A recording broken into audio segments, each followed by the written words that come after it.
Donc, je passe maintenant à la suite du cours. En fait, ce qu'on a vu, ça c'est l'activité 4.3. Ce qu'on a vu, par exemple, ça c'est un bouton, c'est un exemple très simple. Si on clique sur un bouton, on change le contenu d'une balise P.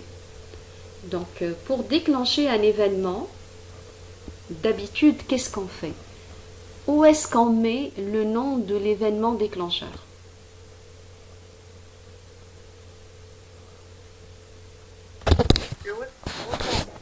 معايا بوطون بعدها بتنزل تحط ان كليك وايجال بعيد الفونكسيون. Voilà, c'est exactement ça. Donc d'habitude on fait ça ici. Donc le bouton, quand on clique, donc on clique égale, et vous mettez ce que vous avez développé en JavaScript, une fonction qui fait un traitement particulier. Donc ça, c'est ce qu'on a vu l'autre fois. C'est une solution, elle est faisable, tout le monde l'utilise, mais sachez qu'il y a une deuxième technique. Et la deuxième technique aussi, elle est très pratique et elle est très utilisée. Alors laquelle utiliser, c'est à vous de choisir. Donc la première méthode, on peut mettre en clic ici, donc et le nom de la fonction. Et la deuxième méthode, c'est passer par une autre méthode, Add Event Listener. En fait, c'est une API JavaScript. API, c'est-à-dire c'est un composant fonctionnel développé, testé, qu'on peut intégrer là où on veut. Alors, cette API permet de déclencher l'événement et sa fonction. Mais pas dans le code HTML, directement dans le code JavaScript.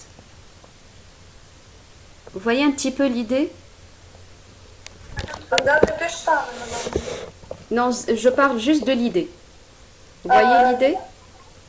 Le principe. Donc, grosso modo, on a deux techniques. La première, c'est d'intégrer le nom de l'événement et ce qui va se passer dans le HTML carrément, dans ma balise bouton.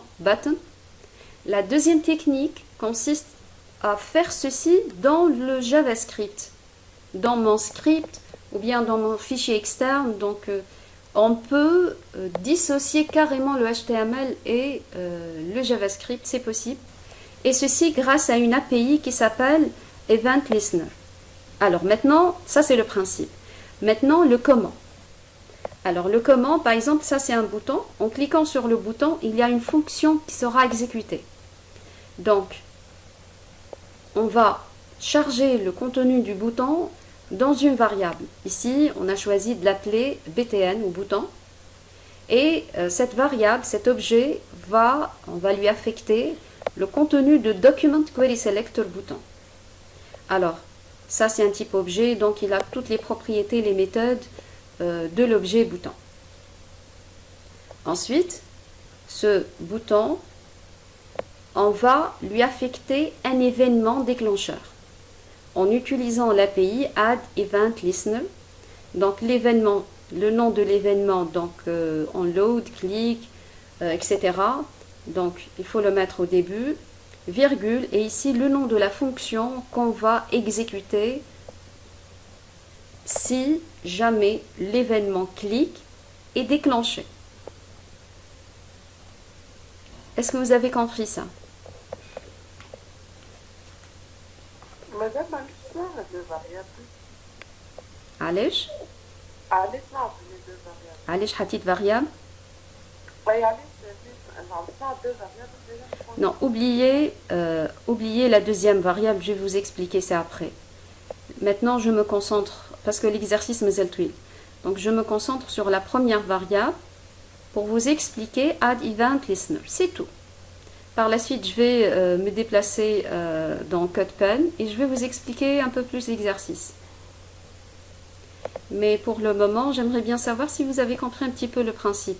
Donc, on affecte l'objet ici dans bouton et par la suite, à bouton, on va lancer l'API Add Event Listener. C'est une méthode. L'événement, le nom de l'événement, c'est ici click et le nom de la fonction à déclencher. Le principe, est-ce que c'est bon? C'est bon maman. C'est bon les autres? Ok, dans tous les cas, oui, d'accord. Donc je vais le reprendre dans... Donc c'est dans quelle activité? C'est l'activité 4.3. Oui, madame. Et l'objectif, c'est présenter une deuxième technique permettant de déclencher des événements directement via JavaScript. Donc l'exercice, vous le connaissez déjà. Le principe, c'est quand on clique sur démarrer le jeu, il y a un P qui change ici. Donc on clique, le jeu est en cours. Alors ici, il n'y a pas d'événement clic et l'événement, il est déclenché directement dans le code JavaScript. Alors var.txt, la deuxième variable, c'est parce qu'on a le P à changer, donc on a besoin de récupérer son contenu aussi. Donc la fonction update, elle permet de mettre à jour le contenu, que ce soit du bouton ou bien du texte. Et le bouton, le btn add event listener, c'est ici qu'on va programmer, aussi bien déclencher que programmer l'événement clic. Est-ce que c'est bon? Oui? Oui, madame. Le principe, oui.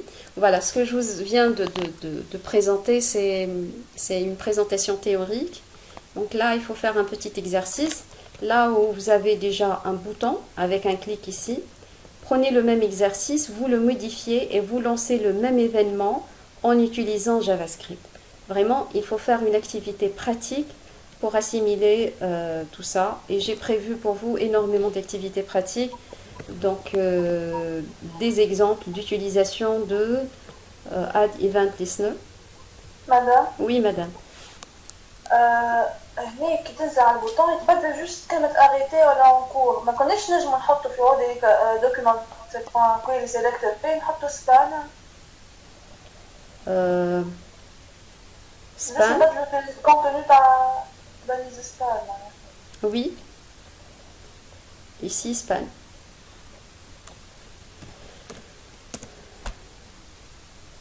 Alors, Ouais, les textes, connectés, oui. le jeu est en cours. Ça a changé un petit peu la logique. جاي مدام شو خاطر من الوقت ما تبدلتش انت تولي تبدل تنكور تولي تبدلها اونكور Oui, c'est possible. فونكسيون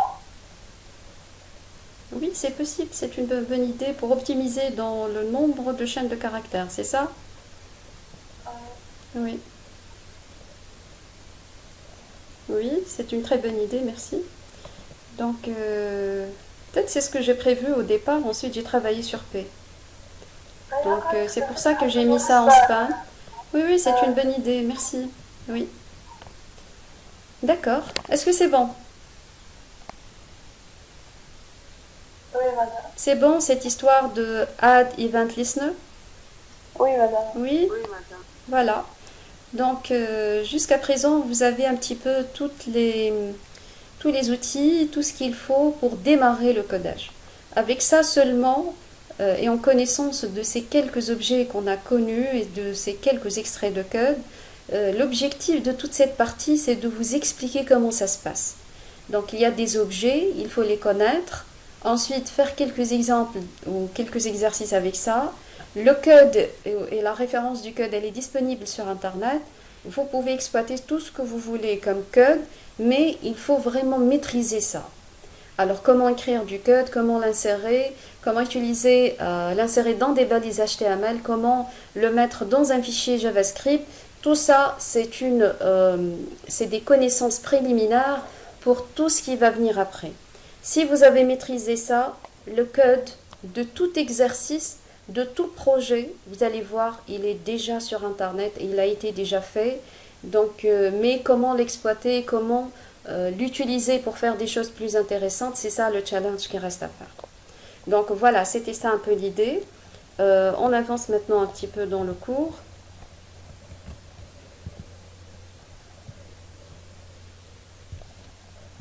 Ok. Et on passe un peu au formulaire. J'aimerais bien savoir si l'année dernière vous avez traité les formulaires. Oui, madame. Oui. Oui, oui, HTML et CSS. Donc ça va me faire gagner énormément de temps. Donc vous savez comment... Oui, هاي pardon. الكورية تاني مدام. خاطر شو اسمه ما عملش فيه برشا في الفورمولاire. D'accord. قرا آخر العام مثلا. Le CSS? هاي اي تسمعوا سي واحدة برشا احنا عملناها. D'accord. Ok. Alors, l'idée est la suivante. On va essayer d'intégrer un formulaire de contact dans le même exercice ou dans le même un petit peu projet sur lequel on travaille, on développe. Et l'idée, c'est d'insérer un formulaire de contact et après faire des contrôles de saisie. Est-ce que l'année dernière, vous avez fait des contrôles de saisie? نو مدام. Non, Non, vous confirmez que c'est non. Donc, on va le faire cette année. Donc, c'est l'idée en fait de ce cours. C'est que on arrive à faire la saisie correctement. Et c'est en fait pour l'année prochaine au niveau, Inch'Allah, de vos PFE, c'est parmi les questions les plus probables. Alors, faites la saisie. Est-ce que vous avez fait les contrôles de saisie? Est-ce que ça marche, oui ou non? Et on va vous poser ces mêmes questions, que ce soit vous travaillez sur une application desktop ou web ou mobile. Donc, la logique est la même, mais c'est la technologie qui change. Donc là, je suis dans la page contact. Donc, je suis là et je vais insérer un formulaire. Donc, je vais agrandir ça pour vous expliquer le principe et ensuite, on va discuter et je vais vous présenter le code et l'extension par rapport à l'année précédente. Alors, on appelle ça comment? Un peu d'interaction, s'il vous plaît. Ce que j'ai saisi, nom, prénom, sexe, téléphone, email. C'est les labels. Donc, on va utiliser la même appellation que celle aussi de Visual Studio. Donc, il y a la barre à outils, là où il y a les contrôles communs. Donc, ici, on va utiliser la même appellation. Ça nous fera gagner énormément de temps. Donc, là, on a des labels. On a ici un group box et on appelle ça un text box. Donc, on va parler de tout ça en utilisant des noms de balises. Donc, on garde le label. Ici, c'est des inputs. C'est un bouton radio et bouton. Et ça, c'est une zone de saisie. Alors, la différence par rapport à Visual Studio, c'est que ces objets, on ne les appelle pas des contrôles, on ne les appelle pas des outils, mais on les appelle des widgets. Est-ce que vous connaissez les widgets? Oui مدام. Vous les connaissez dans vos téléphones, smartphones plutôt, c'est ça? Oui مدام. Oui. Alors, qu'est-ce que veut-on dire par widget? Ce sont des composants madame. Oui, ce sont des composants. Des outils. Oui, c'est un peu ça, oui. Ce sont des composants qui n'englobent pas de restrictions, c'est-à-dire qu'on peut mettre où on veut. C'est comme les widgets du smartphone. Horloge, calendrier, température, etc. Ce sont des composants. En français, on appelle ça machin. Donc, ce sont des composants, on appelle ça des widgets, qu'on peut mettre n'importe où. Alors, widget, c'est un composant qui est autonome et qui est fonctionnel. Alors, pourquoi je suis en train d'expliquer ça? Parce que ici, par exemple, c'est un input, c'est-à-dire ça nous permet d'insérer du texte. Le texte, ça peut être un texte numérique, alphanumérique ou autre. Et donc, notre widget va nous permettre de contrôler la saisie du texte dans cette zone de saisie ou dans ce text box.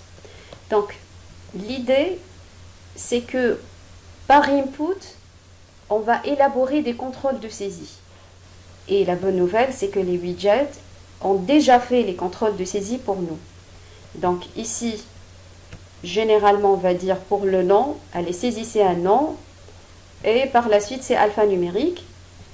On peut définir une contrainte non nulle, c'est-à-dire si le champ il est vide et que je passe au champ suivant et que je le laisse vide, en cliquant sur renvoyer, il va me dire attention, veuillez renseigner ce champ.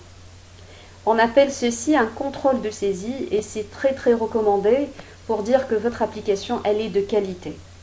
Donc dans vos mini-projets, dans vos PFE, dans vos futures applications, il est fortement recommandé de faire des contrôles de saisie pour tous vos champs, pour tous vos contrôles ici, et que à chaque cas, vous faites une fonction adéquate ou un traitement particulier. Donc, je reviens à mes widgets. Ça, c'est un widget texte. Ça, j'ai un widget bouton radio. Ça, c'est un widget téléphone. Téléphone, c'est-à-dire quand je clique ici, si c'est un smartphone, un navigateur de smartphone, ou si sur votre PC, vous avez un outil pour faire des appels, donc il va déclencher l'outil d'appel téléphonique par défaut. Donc, c'est ce qu'on appelle widget, c'est-à-dire il est spécifique et derrière, en arrière-plan, il y a une fonctionnalité qui sera exécutée. Donc, il y a aussi cette saisie automatique intégrée. Les mails, par exemple. Alors, si je saisis n'importe quoi, j'ai pas fait le traitement, le widget le fait pour moi. En cliquant sur envoyer, donc là, celui-là, il est vide. C'est bon, en cliquant sur envoyer, donc il va me dire attention, veuillez inclure à, par exemple, etc., etc.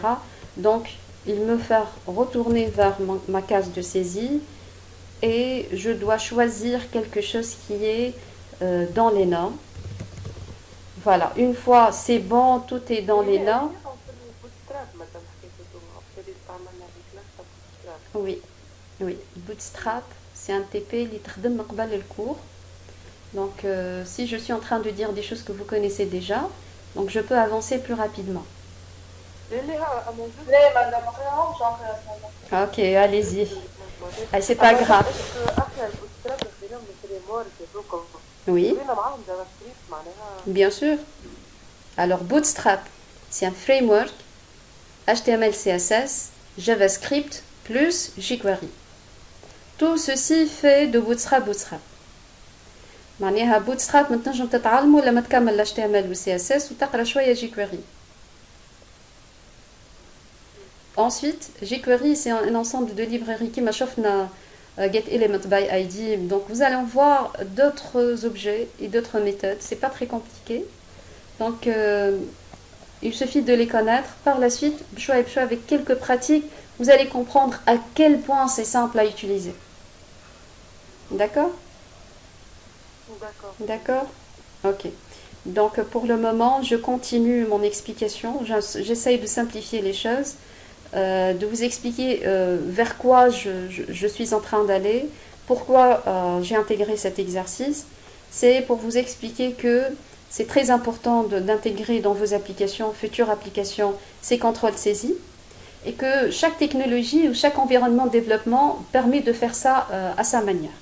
Alors JavaScript est considéré sur le marché le meilleur en termes de contrôle saisie.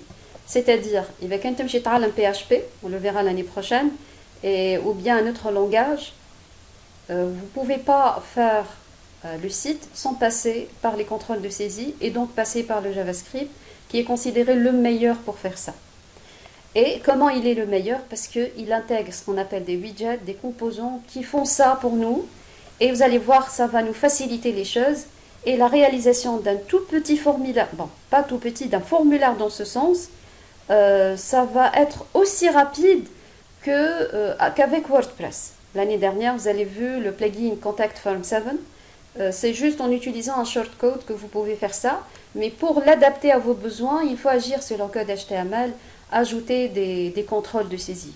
Maintenant, vous allez le faire directement en code natif, en utilisant HTML, CSS et aussi le JavaScript pour faire le contrôle, ce qui rend vos compétences donc plus importantes. Donc maintenant, l'idée en cliquant sur un bouton, le bouton lui-même, c'est pas un bouton, nous allons voir, c'est pas un bouton ordinaire, c'est un bouton qui est relié à ce formulaire et qui permet de valider tout ça. Effacer, bien sûr, permet d'effacer tout le contenu. Donc le bouton envoyer en cliquant dessus. Et si c'est bon, ça permet de envoyer le formulaire. On peut aussi programmer une fenêtre qui s'affiche, disant que votre formulaire ou votre message a été envoyé avec succès, si c'est bon. D'accord? Oui, madame. Voilà, merci. Merci beaucoup. Merci beaucoup. À un certain moment, j'ai l'impression de parler toute seule. Donc, vous entendre, ça fait du bien. Yaïch, merci. Ok, merci beaucoup. C'est gentil. D'accord, donc je reviens à mon cours et je vais vous expliquer tout ça. Voilà le code. Vous allez voir, c'est très très simple. Donc, la balise form, vous la connaissez déjà. et vous dites qu'on a une petite initiation l'année dernière. Je vais reprendre quand même. Vous allez voir, c'est très simple. Alors, pour désigner label, on utilise label. For non, c'est-à-dire l'identifiant de le text box. Par exemple ici, on va créer un label. La chaîne de caractères dans label, c'est non. Ce label a été créé pour le input non. Alors, que fait le lecteur ici? Il va sauter directement, chercher le input non, il est juste à côté. Et le type, c'est texte. Donc ici, pour le contrôle de saisie, donc il va vérifier si la valeur saisie, elle est de type texte, donc string, c'est bon, il va l'accepter. Si c'est nul ou autre que texte, donc il va détecter qu'il y a quelque chose qui cloche. Donc texte et alphanumérique, généralement, il accepte tout. Alors, required permet de définir que le champ, il est obligatoire ou non. L'absence de required veut dire que le nul est autorisé dans ce text box. Est-ce que c'est bon pour label et input? Madame, for, For, c'est-à-dire pour. Ce label, il a été créé pour le text box, non. Ou bien pour le input, non. Vous pouvez enlever for, non, c'est optionnel, mais c'est très recommandé lorsqu'il s'agit d'un formulaire non. Long. D'accord? C'est-à-dire long, il y a beaucoup de complexité. C'est très recommandé d'écrire du code qui est bien fait. Donc l'idée for, c'est-à-dire que ce label, il a été créé pour ce input. Madame, Oui. required اللي حكيتها هذيك اللي خليت وقتها ما تعمرش الفورمولير تخرج اوتوماتيكمون وحدها. Très bien, c'est une bonne question. Required, par exemple, si je passe ici et que je laisse ce champ vide et que je clique sur envoyer, voilà, c'est ça required.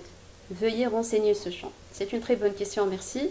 Alors, required permet d'afficher, donc c'est un widget qui affiche ça. D'accord? Même la mise en forme ici, c'est par défaut. C'est pas moi qui a préparé ça, c'est le widget qui m'affiche ça automatiquement selon la mise en forme donc default du navigateur. C'est bon? D'accord, madame. Voilà, merci. Donc le deuxième label, donc j'ai sauté, donc il y a nom et prénom, c'est la même chose. Je vais passer directement au bouton radio. Donc même principe, il y a le sexe homme-femme, ça c'est le label.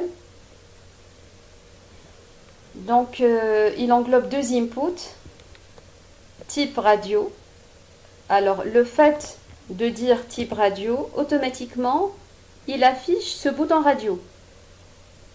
D'accord? Oui, madame. Voilà. Donc vous désignez le type.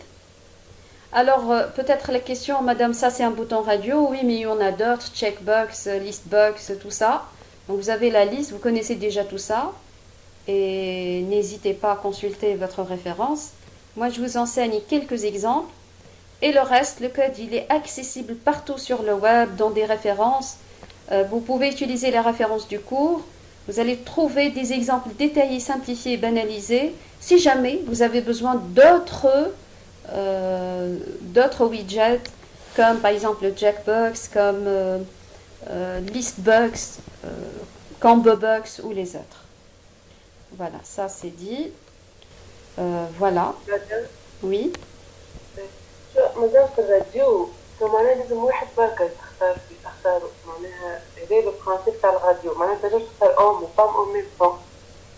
Oui.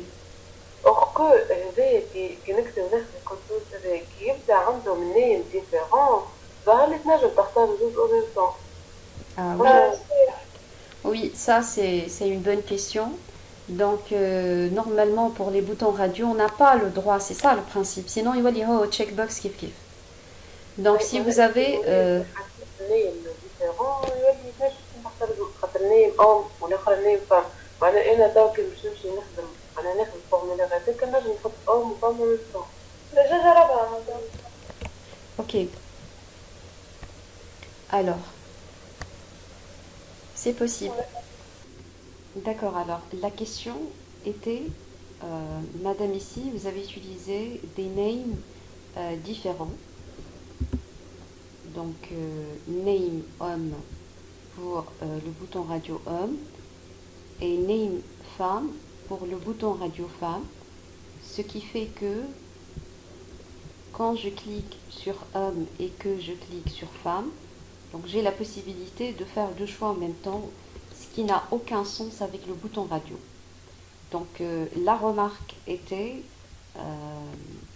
qu'il faut utiliser le même name, donc ici sexe, plutôt donc c'est name, et name ici aussi.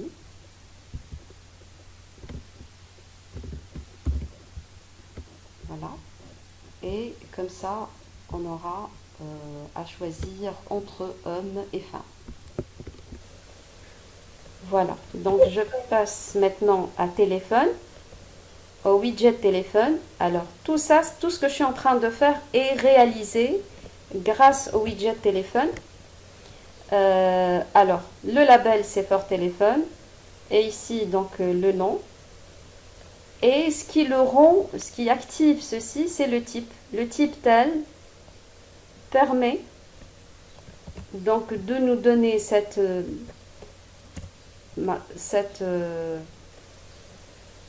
mise en forme particulière. C'est bon? Alors maintenant, je vous explique comment j'ai fait le 216, 22, 555, etc.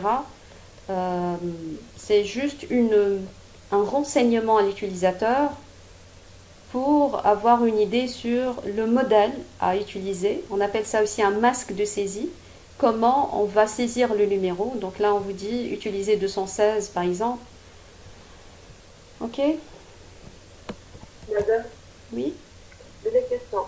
À venir, juste que تحط الكورسور فوق التكست بوك تخرج في يقول لك في remplir ce champ. C'est quand je clique sur le bouton envoyer. C'est لا ça. مش في renseigner ce champ. قبيلة انت جست ما نزلتش عليه جست حتى الكورسور جاء هاي. Ah oui? مدام غير ما تنزل مدام بقول الجملة.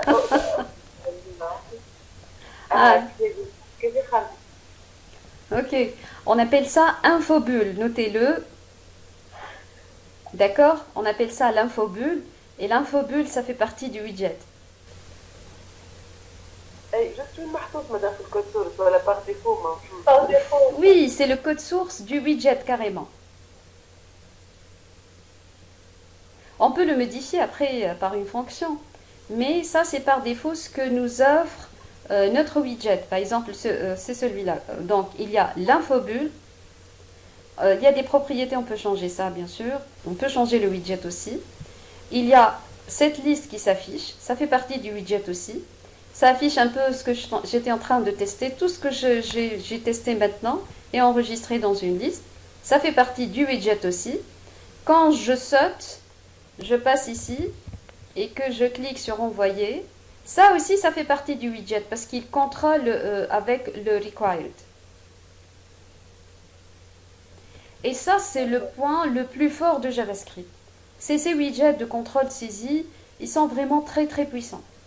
Et ça nous fait gagner énormément de temps par rapport au CMS comme WordPress ou bien par rapport aussi à la programmation via Microsoft en utilisant le .NET. Donc c'est plus simple à utiliser, donc vous allez voir les deux, vous allez vivre les deux expériences. Quand vous essayez de mettre un contrôle saisie pour un Combo Box ou Visual Studio, il y a du travail. Mais ici, via les widgets, c'est plus simple. Ça, c'est un point de vue personnel. Donc c'est à vous de faire de vivre cette expérience et de juger par vous-même. Voilà, c'est bon? Pour téléphone? Oui, madame. Voilà, c'est required, on a vu ça. Placeholder, c'est ce qu'il faut utiliser pour justement afficher ce petit texte dans la zone de saisie. Donc, vous pouvez mettre ce que vous voulez. Madame, qui m'a valeur par défaut, j'ai madame. En fait, c'est pas une valeur par défaut. Quand je clique, elle est là, mais elle n'est pas comptabilisée. D'accord? La valeur par défaut, c'est quelque chose qui est inséré. C'est juste un affichage en grisé, qui vous donne une recommandation de saisie. Pas plus. D'accord? Oui, madame. Oui? Ok. Ok. C'est bon pour cette première partie. Alors, même principe pour email. Donc, ici, vous avez vu que dans email, quand j'étais en train de saisir, si je saisis n'importe quoi sans le là, il vérifie que le ce widget. Donc, peut-être par la suite, et on nous dit que c'est suffisant pour vérifier une adresse email. On peut aussi vérifier le point et vérifier .com.tn en tenant compte un nombre élevé de noms de domaine. Mais pour ce widget, il vérifie s'il y a entre deux chaînes de caractères, oui ou non. Donc, quand on clique, je vais remplir ça. Quand on clique sur envoyer, ça c'est obligatoire. Ok. Madame, juste خاطر تستمتعوا ايميل. Très bien. C'est parce que le type est email. Alors, l'idée maintenant, je la reprends.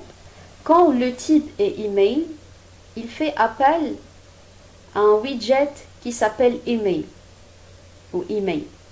Alors, le widget email permet de faire un contrôle de saisie et permet de vérifier si la chaîne de caractères respecte cette propriété. Donc, quand on voit ici, on nous dit veuillez inclure @. Donc, il vérifie que votre chaîne, elle est composée de deux sous-chaînes de caractères et dedans, et entre les deux sous-chaînes de caractères, il y a le caractère @. Vous avez compris l'idée? Oui, madame. Oui? Voilà. C'est l'intérêt des widgets, c'est de faire ça. Donc, on a téléphone, email, il y en a beaucoup qu'on peut exploiter. Donc, je continue. Ok, alors je continue pour présenter ça. Le message, là où je peux écrire un texte. Comment le rendre aussi grand. On n'a pas besoin de CSS, on peut le faire directement en HTML. Et je vais parler un petit peu de CSS après. Et par la suite, comment définir la taille, la hauteur. Voilà. Donc, j'ai parlé déjà du label. Alors, c'est un text area. C'est pas un input. C'est un input un peu plus différent. Donc, text area. Ici, il y a le ID. Alors, pour désigner le nombre de colonnes, donc ici, c'est columns. Rows. Vous mettez ce que vous voulez selon le design que vous souhaitez et la largeur souhaitée. Required. Et vous pouvez ajouter ici placeholder, par exemple, un texte qui s'affiche. Je ne l'ai pas fait dans le site, mais c'est possible d'insérer un masque de saisie qui vous indique, alors saisissez ici votre message. On va parler maintenant du bouton envoyer et de l'importance de saisir quelle est la différence entre ce bouton et les autres boutons, comme ces boutons de la balise nav, par exemple. Alors, le bouton, il est relié à ces différents boutons parce qu'il fait partie de la même forme. Donc, j'explique le code maintenant. Alors, dans ce form, j'ai intégré deux boutons. Alors, ça, c'est l'ID du bouton, donc c'est un input de type submit. Alors, quand vous saisissez submit ici, vous faites appel au widget submit value. Donc, pour désigner le texte affiché dans le bouton. Alors, envoyer permet ou bien ce bouton submit permet de tenir compte de tous les composants dans le même formulaire, de toutes les valeurs saisies et de l'intégrer dans l'envoi. En cliquant sur envoyer, alors mon formulaire est envoyé. On peut prévoir après une fenêtre pour dire c'est bon, c'est envoyé, etc. Donc c'est un widget qui va nous faciliter énormément la tâche. Et il va envoyer sous forme d'un fichier texte tout ceci. Est-ce que c'est bon? Madame, Oui? madame, كان سكرنا الباليس فورم وبعد عملنا les inputs تاع les boutons. Ça ne marchera pas parce qu'il ne va pas considérer les informations. C'est très délicat sur ce point. Donc il faut que ça soit dans le même formulaire pour qu'il tienne compte des informations de ce même formulaire.